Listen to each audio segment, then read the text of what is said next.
इस दास का जन्म ऐसे समय में दिया परमात्मा ने कि उस समय हम अपनी लोकल भाषा को अच्छी तरह समझ सकते हैं जो भगवान ने वाणी बोली थी। और अब के बच्चे तो इस ठीक न समझ नहीं सकते। ठीक क्या होती है? हम छोटे छोटे थे जब क्या होता था कि भी लड़की की ठीक दर दी हमने, और इस दिन उसके पति आएंगे उसको ले जाने के लिए, वह ठीक बोली जाती थी। निर्धारित समय, निश्चित समय, ठीक। ये स्वदेशी भाषा है। तो परमात्मा कहते हैं जब तक मैंने जो निर्धारित समय किया हुआ है वो ठीक का तिथिवार नहीं आते, तब तक तो ये मेरी बात लिखी हुई सूक्ष्म वेद में निराधार महसूस होंगी। लेकिन जिस दिन वो ठीक का दिन आओगा, जब देखना धर्मदास डूंडा पाटेगा। अब देखो फिर आगे दिखाते हैं, यही 5-7 पंक्तियां हैं, परमात्मा ने कमाल कर दिया। नए नए रहस्य मिलते हैं। ये पुण्यात्माओं अभी चौथा दिन पहले ये रहस्य मिला इस कबीर सागर के अंदर पुण्यात्माओं। अब हम वो सवसम वेद पढ़ रहे हैं 171 पृष्ठ पे कबीर सागर से। अब हम यहां आ चुके हैं पढ़ते हुए। कहते हैं जब लग पूर्ण होए नहीं ठीक का तिथिवार। ठीक माने निर्धारित समय 5505, वह ठीक दर रखी 5500 वर्ष जब कलयुग बीत जाएंगे। जब लग पूर्ण होए नहीं ठीक, ठीक का तिथिवार, जो ठीक है को नहीं है, चलो जैसे भी इसको भी समझ सकते हैं। और कपट चातुरी तब लोग, जो सबसम वेद निराधार है, तब तक वो कपट चातुरी रखने वाले व्यक्ति ने कहेंगे बकवाद कर रखी है, निराधार बातें हैं, ऐसा नहीं हो सकता। कहते जब लग तो मेरा सबसम वेद जो मैं बोल रहा हूं यो ज्ञान निराधार महसूस होगा। और सब ही नार नर शुद्ध, जब वो समय आ जाएगा, यो ठीक का दिन आवंत, आवंत है अंत नहीं। ये कहा कि सब ही नारी और नर शुद्ध तब, जब ठीक का दिन आवंत, और कपट चातुरी छोड़ कर वो शरण कबीर गहनते। बोलो सतगुरुदेव।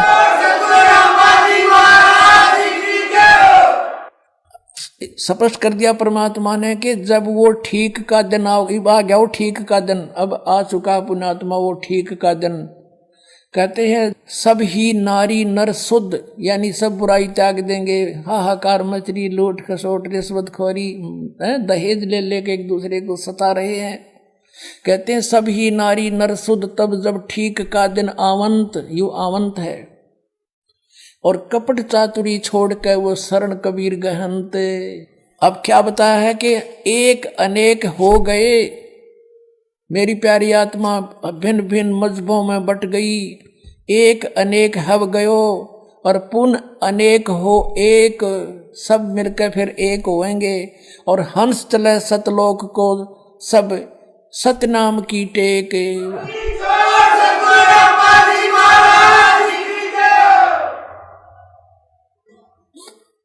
देख कितना कमाल कर दिया परमात्मा ने कि एक अनेक हो गई। नारे नारे मजहबों में धर्मों में बांट दिया इस काल ने हमें आपस में लड़ा मारने के लिए। कहते हैं फिर पुण्य अनेक हो एक, सब मिलकर फिर एक होएंगे। और हंस चले सतलोक को सब, सारे के सारे सतलोक में जाएंगे सतनाम की टेक। आगे क्या कहा है कि सभी के सभी सतलोक चलेंगे और सतनाम की टेक, उस 2 अक्षर के मंत्र के सहारे, उसकी भक्ति की टेक से सतलोक जा सकेंगे। जो इन काल के पंथियों ने पता भी नहीं सतनाम क्या है, खांड का है कि पीण का, कोई स्थान है या नाम है। अब क्या बताते हैं परमात्मा कि घर घर बोध विचार हो, दुर्मति दूर बहाए। और कलयुग में एक हवे सोई और बरतें सहज सुभाए। अब देखो परमात्मा ने क्या कहा है कि घर घर बोध विचार हो, दुर्मति दूर बहाए, और कलयुग में एक होकर सब बरतें सहज स्वभाव। ओह, अब इसका क्या अर्थ बनता है कि घर घर के अंदर परमात्मा कहते हैं मेरे ज्ञान की चर्चा होया करेगी। पुण्यात्मा आज देख रहे हो परमात्मा की दया से परमेश्वर के बच्चे किस प्रकार घर घर में जाके द्वार पे खटखटा रहे हैं, परमात्मा के संदेश लेकर जा रहे हैं, उनकी चिट्ठी पहुंचा रहे हैं उनकी प्यारी आत्माओं तक। और घर घर के अंदर ये पुस्तक ज्ञान गंगा पहुंच रही है। और सब बैठ के विचार विमर्श किया करेंगे, सचमुच हम तो बर्बाद हो गए थे, सचमुच ये तो ज्ञान है, सच्चा है, सब बुराई छोड़ के। और सभी कहते हैं बरतें सहज स्वभाव, सब प्यार से रहा करेंगे, खींचातानी खत्म हो जाएगी, सबको डर लगेगा, किसी की रिश्वत नहीं लेंगे और न ही कोई दहेज लेगा, ना कोई किसी और प्रकार से किसी से रीति रिवाज बरतेगा, क्योंकि उसको पता लग जाएगा कि आज यदि मैं इससे कुछ लूंगा तो मैंने इसका देना पड़ेगा। परमात्मा कहते तुमने उस दरगाह का मैल नहीं देखा और धर्मराज के तिल तिल का लेखा। इसी प्रकार हम संस्कार आपस में उलझा कर यहाँ फंसे रहते हैं। जो परमात्मा ने आपको देना है वो निर्धारित है, और यदि तुम दूसरी अटकल से लोगे तो आपका पाप भारी है, आपके ऊपर वो पाप बन जाता है। तो इस प्रकार हम इससे परिचित होंगे और फिर परमेश्वर कबीर साहिब की शरण मिलेगी, फिर हमें कबीर परमेश्वर जी की शरण प्राप्त होगी, और फिर जो हमारे कुछ आवश्यकता होगी तो आप देंगे अपने बच्चों को। तो परमात्मा कहते हैं इतना ज्ञान हो जाएगा इन प्यारी आत्माओं के मेरे इस तत्व ज्ञान से कि जैसे जैसे किरका जहर का रंग होरी हो, कहो कौन तिस खावे राम रंग होरी हो। कहते हैं जैसे किसी को पता लग गया कि वो एक कण पड़ा है विष का, और कौन जीभ कहलावेगा, दूर फेंक देगा, ठा के मिट्टी में दबा देगा, कहीं और के भी हाथ ना लग जाए, कोई बच्चा खा कर मर जाए। तो हमें ये जो रिश्वतखोरी या मिलावट करके, दहेज ले करके या और किसी तरीके से डाके चोरी करके हम जो विष इकट्ठा करते हैं, ये पाप दिखाई देगा, ये विष दिखाई देगा, और फिर ये ऐसा लगेगा जैसे जहर का किरका कण।